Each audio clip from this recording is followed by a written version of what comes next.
ओम शांति। बाबा की आज की मधुर महावाक्य है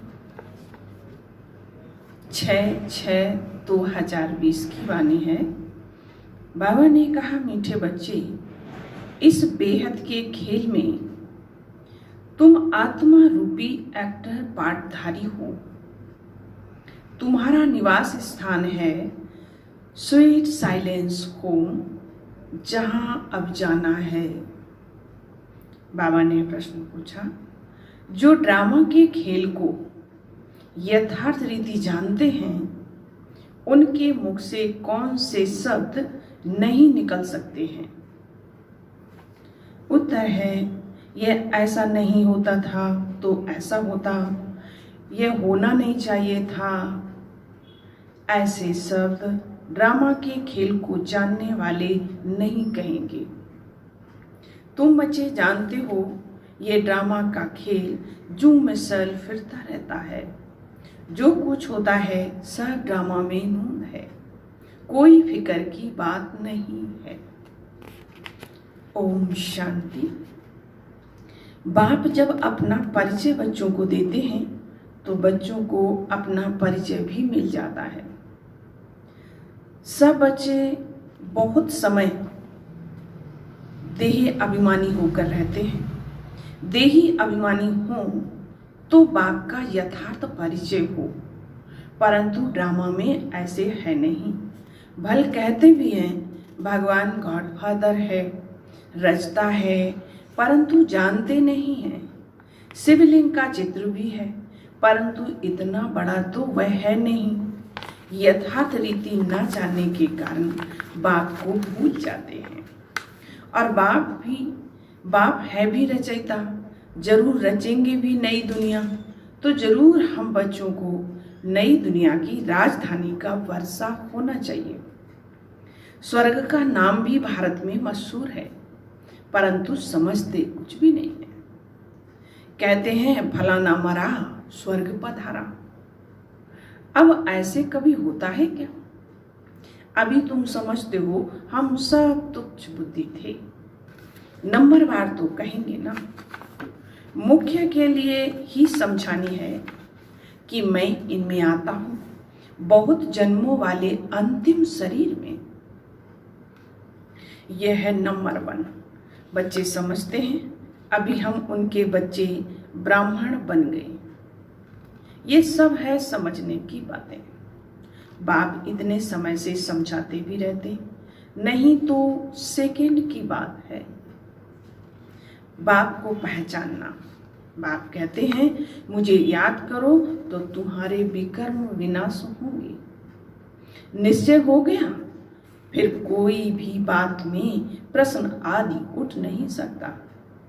बाप ने समझाया है, तुम पावन थे जब शांति धाम में थे। ये सब बातें भी तुम ही बाप द्वारा सुनते हो, दूसरा कोई सुना ना सके। तुम जानते हो हम आत्माएं कहाँ की रहवासी हैं। जैसे नाटक के एक्टर्स कहेंगे हम यहाँ के रहवासी हैं, कपड़ा बदलकर स्टेज पर आ जाएंगे। अभी तुम समझते हो हम यहाँ के रहवासी नहीं हैं। यहाँ एक नाटकशाला है और यह अभी बुद्धि में आया है कि हम मूल वतन के निवासी हैं, जिसको स्वीट साइलेंस होम कहा जाता है। इसके लिए ही सब चाहते हैं, क्योंकि आत्मा दुखी है ना।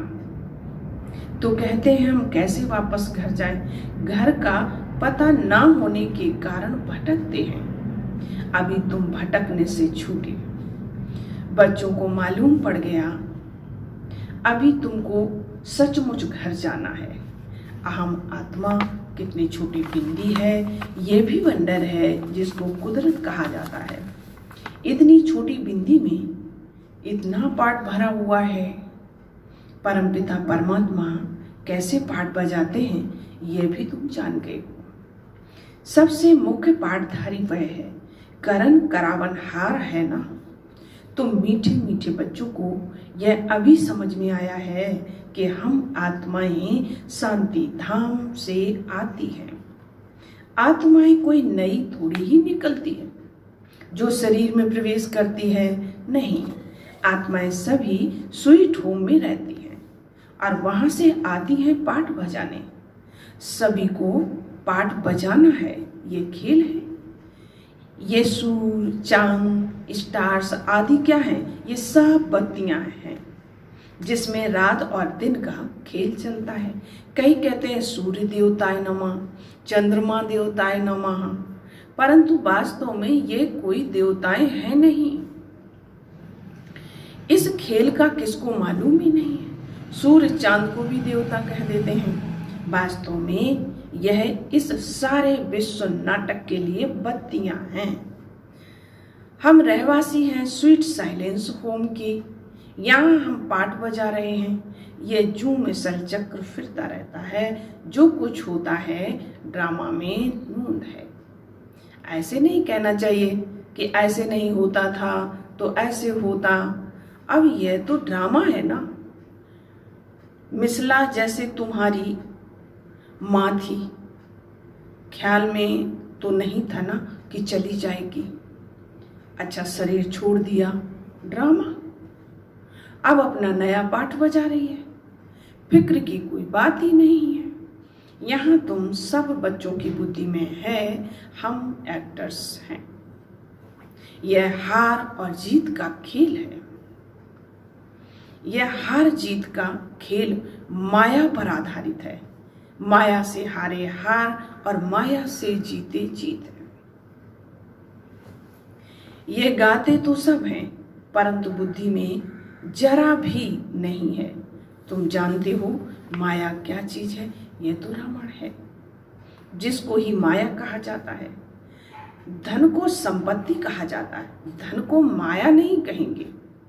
मनुष्य समझते हैं इसके पास बहुत धन है तो कह देते हैं माया का नशा है। लेकिन माया का नशा होता है क्या?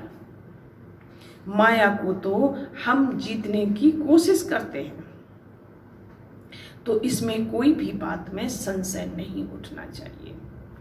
कच्ची अवस्था होने के कारण ही संशय उठता है। बाबा ने कहा अभी भगवान वाच है, किसके प्रति? आत्माओं के प्रति। भगवान तो जरूर शिव ही चाहिए जो आत्माओं के प्रति कहे। कृष्ण तो देहधारी है, वह आत्माओं प्रति कैसे कहेंगे? तुमको कोई देहधारी ज्ञान नहीं सुनाते हैं। तुमको कोई देहधारी ज्ञान नहीं सुनाते हैं। बाप को तो देह है ही नहीं, तो और सब देह है। किसकी पूजा करते हैं उनको याद करना तो सहज है। ब्रह्मा विष्णु शंकर को कहेंगे देवताय नमः। शिव को भगवान कहते हैं। ऊंचते ऊंच भगवान, उनको देह है नहीं। यह भी तुम जानते हो, जब मूल वतन में आत्माएं थीं तो तुमको देह थी नहीं। जब मूल वतन में आत्माएं थीं तो तुमको देह थी नहीं, तुम आत्माएं थीं। यह बाबा भी आत्मा है, सिर्फ वह परमात्मा है। इनका पाठ गाया हुआ है, पाठ बजा कर गए तभी पूजा होती है। परंतु एक भी मनुष्य नहीं जिसको यह मालूम हो 5000 वर्ष पहले भी परमपिता परमात्मा रचता आया था। वह है ही हेवनली गॉड फादर। हर 5000 वर्ष बाद कल्प के संगम पर वह आते हैं, परंतु कल्प की आयु लंबी चौड़ी कर देने से सब भूल गए। तुम बच्चों को अब बाप बैठ समझाते हैं। तुम खुद कहते हो बाबा हम आपसे कल्प कल्प मिलते हैं और आपसे वर्षा लेते हैं, फिर कैसे गमाते हैं? यह बुद्धि में है। ज्ञान तो अनेक प्रकार के हैं, परंतु ज्ञान का सागर भगवान को ही कहा जाता है। अब ये भी सब समझते हैं विनाश होगा जरूर। आगे भी विनाश हुआ था, कैसे हुआ था यह किसको भी पता नहीं। शास्त्रों में तो विनाश के बारे में क्या क्या लिख दिया है। पांडव और कौरवों की युद्ध कैसे हो सकती है? अभी तुम ब्राह्मण हो संगम युग पर, ब्राह्मणों की तो कोई लड़ाई ही नहीं है।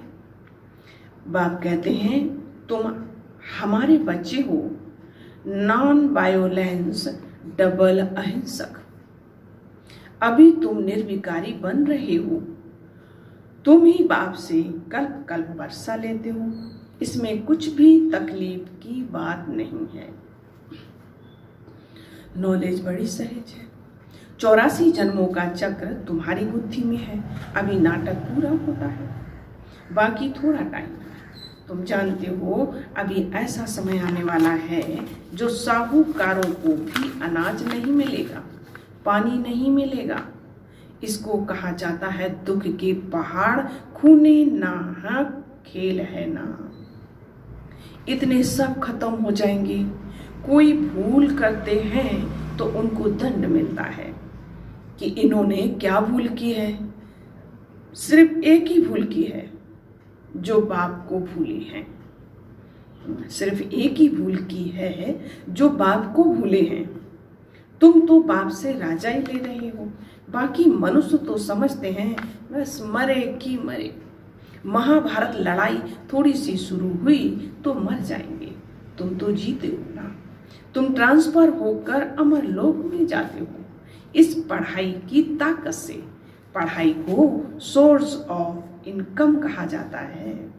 शास्त्रों की भी पढ़ाई है, उसमें भी इनकम होती है, परंतु वह पढ़ाई है भक्ति की। अब आप कहते हैं मैं तुमको इन लक्ष्मी नारायण जैसा बनाता हूं, तुम अभी स्वच्छ बुद्धि बनते हो। तुम जानते हो हम ऊंचते ऊंच बनते हैं, फिर पुनर्जन्म लेते लेते नीचे उतरते हैं। अब नए से पुराना होता है, सीढ़ी जरूर उतरनी पड़े ना। अभी सृष्टि की भी उतरती कला है, अभी सृष्टि की भी उतरती कला है। चढ़ती कला थी तो इन देवताओं का राज्य था, स्वर्ग था। अभी तो नरक है। अभी तुम फिर से पुरुषार्थ कर रहे हो स्वर्गवासी बनने के लिए। बाबा बाबा करते रहते हो, ओ गॉडफादर कह पुकारते हैं, परंतु ये थोड़ी ही समझते हैं कि वह आत्माओं का बाप ऊंचे ते ऊंचा है। हम उनके बच्चे, फिर दुखी क्यों? अभी तुम समझते हो दुखी भी होना ही है। यह सुख और दुख का खेल है ना। जीत में सुख है, हार में दुख है। बाप ने राज्य दिया, रावण ने छीन लिया। अभी तुम बच्चों की बुद्धि में है बाप से हमको स्वर्ग का वर्षा मिलता है। बाप आया हुआ है, अभी सिर्फ बाप को याद करना है तो पाप कट जाएं। जन्म जन्मांतर का सिर पर बोझा है, यह भी अब तुम जानते हो। तुम कोई दुखी नहीं होते हो, कुछ सुख भी है, आटे में नमक मिश्र, जिसको काक विष्टा समान सुख कहा जाता है। तुम जानते हो सबकी सद्गति दाता एक ही बाप है। तुम जानते हो सर्व का सद्गति दाता एक ही बाप है। जगत का गुरु भी ठहरा। वानप्रस्थ में गुरु किया जाता है, अभी तो छोटे को भी गुरु करा देते हैं कि कहीं अगर मर जाए तो सद्गति को पाएंगे। बाप कहते हैं वास्तव में किसको भी गुरु नहीं कह सकते। गुरु वह जो सद्गति दे। सद्गति दाता तो एक ही है ना। बाकी क्राइस्ट, बुद्ध आदि कोई भी गुरु नहीं। वे आते हैं, सबको सद्गति मिलती है क्या? क्राइस्ट आया, उनके पीछे सब आने लगे जो भी उस धर्म के हैं। फिर उनको गुरु कैसे कहेंगे जबकि ले जाने के लिए निमित्त बने हैं। पतित पावन एक ही बाप को कहते हैं, वह सबको वापस ले जाने वाला है। स्थापना भी करते हैं, सिर्फ सबको ले जाएं तो प्रलय हो जाए। प्रलय तो होती नहीं। सर्वशास्त्रमयी श्रोमणी श्रीमद् भगवद गीता गाई हुई है। गायन है यदा यदा ही धर्मश। भारत में ही बाप आते हैं, स्वर्ग की बादशाही देने वाला बाप है, उनको भी सर्वव्यापी कह देते हैं। अभी तुम बच्चों को खुशी है कि नई दुनिया में सारे विश्व पर एक हमारा ही राज्य होगा। उस राज्य को कोई छीन नहीं सकता। यहाँ तो टुकड़े टुकड़े पर आपस में कितना लड़ते रहते हैं। तुमको तो मजा है, खग्गियाँ मारनी है। कल्प कल्प बाबा से हम वर्षा लेते हैं तो कितनी खुशी होनी चाहिए। बाप कहते हैं मुझे याद करो, फिर भी भूल जाते हैं। कहते हैं बाबा योग टूट जाता है। बाबा ने कहा है योग अक्षर निकाल दो, वह तो शास्त्रों का अक्षर है। बाबा कहते हैं मुझे याद करो, योग भक्ति मार्ग का अक्षर है। बाप से बादशाही मिलती है स्वर्ग की, उनको तुम याद नहीं करेंगे तो विकर्म विनाश कैसे होंगे, राजाई कैसे मिलेगी। याद नहीं करेंगे तो पद भी कम हो पड़ेगा, सजा भी खाएंगे। अब ये भी अक्ल नहीं है, इतने बेसमझ बन पड़े हैं। मैं कल्प कल्प तुमको कहता हूँ मामे कम याद करो, जीते जी इस दुनिया से मर जाओ। बाप की याद से तुम्हारे विकर्म विनाश होंगे और तुम विजय माला का दाना बन जाएंगे। कितना सहज है। ऊंचते ऊंच बाबा और ब्रह्मा दोनों हाईएस्ट हैं। वो पारलौकिक और ये अलौकिक, बिल्कुल साधारण टीचर हैं। वह टीचर्स फिर भी सजा देते हैं, ये तो पुचकार देते रहते हैं। कहते हैं मीठे बच्चे बाप को याद करो, सतो प्रधान बनना है, पतित पावन एक ही बाप है, गुरु भी वही ठहरा और कोई गुरु हो ना सके। कहते हैं बुद्धि पार निर्माण गया, कहते हैं बुद्ध पार निर्माण गया। ये सब गपोड़े हैं, एक भी वापस जा ना सके। सबका ड्रामा में पाठ है। किसकी विशाल बुद्धि और खुशी रहनी चाहिए, कितनी विशाल बुद्धि और खुशी रहनी चाहिए। ऊपर से लेकर सारा ज्ञान बुद्धि में है। ब्राह्मण ही ज्ञान उठाते हैं, ना शूद्रों में ना देवताओं में यह ज्ञान है। अब समझने वाला समझे और जो न समझे उनका मौत है। पद भी कम हो जाएगा, स्कूल में भी नहीं पढ़ते हैं ना तो पद कम हो जाता है। अल्फ बाबा और बेबादशाही, हम फिर से अपनी राजधानी में जा रहे हैं। यह पुरानी दुनिया खत्म हो जाएगी। अच्छा, मीठे मीठे सिकिल दे बच्चों प्रति माता पिता बाप दादा का याद प्यार और गुड। रूहानी बाप की रूहानी बच्चों को नमस्ते। हम रूहानी बच्चों की रूहानी बाप दादा को गुड मॉर्निंग, नमस्ते बाबा, शुक्रिया बाबा। धारणा के लिए मुख्य सार है, बाप हमें ऐसे नए विश्व की राजाई देते जिसे कोई भी छीन नहीं सकता। इस खुशी में खग्गियां मारनी हैं। विजय माला का दाना बनने के लिए जीते जी इस पुरानी दुनिया से मरना है। बाप की याद से विकर्म विनाश करने हैं। वरदान है, एक के साथ सर्व रिश्ता निभाने वाले, सर्व किनारों से मुक्त संपूर्ण फरिश्ता भव। एक के साथ सर्व रिश्ता निभाने वाले, सर्व किनारों से मुक्त संपूर्ण फरिश्ता भव। इसकी वंश है, जैसे कोई चीज बनाते हैं, जब वह बनकर तैयार हो जाती है तो किनारा छोड़ देती है। ऐसे जितना संपन्न स्टेज के समीप आते जाएंगे उतना सर्व से किनारा होता जाएगा।